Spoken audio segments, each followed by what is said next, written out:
Today we're going to talk about the preemptive claim.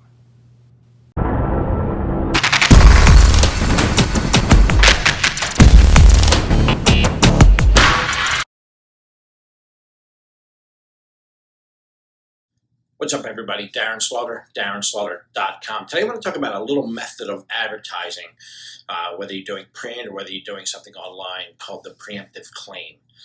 Now, with the preemptive claim, and before I get into that, let's talk about advertising as a whole. We all know that forever there's been a lot of, stretching or using things to your advantage in advertising. For example, when you see milk being poured into cereal on TV, that's not milk, that's glue. That's diluted to make it look creamier and richer.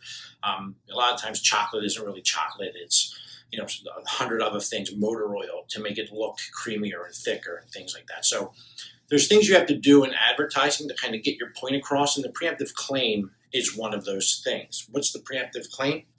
It's simply coming out and stating something, a fact, about your marketplace or about your line of business that is commonplace in the market, but the end user, the consumer, may not know about it, but it could be a competitive advantage for you to come out and say and claim and say first and use it as an advantage in your advertising. Where have you seen the preemptive claim? Well, if you've ever watched Mad Men, you saw it on Mad Men when they were sitting down talking to Lucky Strike and they were going through all the features and benefits of the cigarettes. And the CEO said that, well, we toast all of the tobacco. And Don Draper stopped them in the middle of a sentence and said, it's toasted. Well, let's say that it's toasted.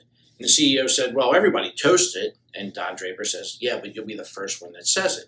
The preemptive claim happens in real life too. If you remember the old Schlitz brewery, Schlitz came out and said that they steam cleaned all of their bottles before they put beer in it. Well, guess what?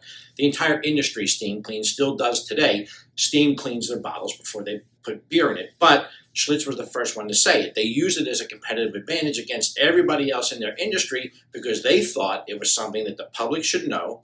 They're not stretching the truth, they're not lying, but they're using it as an advantage to come out and be the first ones that say it. How do you use that in construction? Well, let's say you build decks, and let's say that everybody in the industry builds decks with some kind of fancy screws instead of nails, or nobody uses nails anymore. But say you use these specific types of screws to put decks together. Well, if you come out and you say, well, we use these types of screws, you're kind of making your deck sound safer than everybody else's. You're not stretching the truth. You're saying what everybody else does, but you're just being the first one that comes out and says it. So if you want to have a competitive advantage this fall when you're trying to put together the end of your year and the beginning of next year in your marketing, come up with some preemptive claims that you can use in your marketing that you do in your everyday that you think if the public knew, they would think it would be a benefit to them. There's got to be 100 of them. If you don't know what one is in your industry, let's talk and see if we can't dig some up for you. That's it. Have a great one.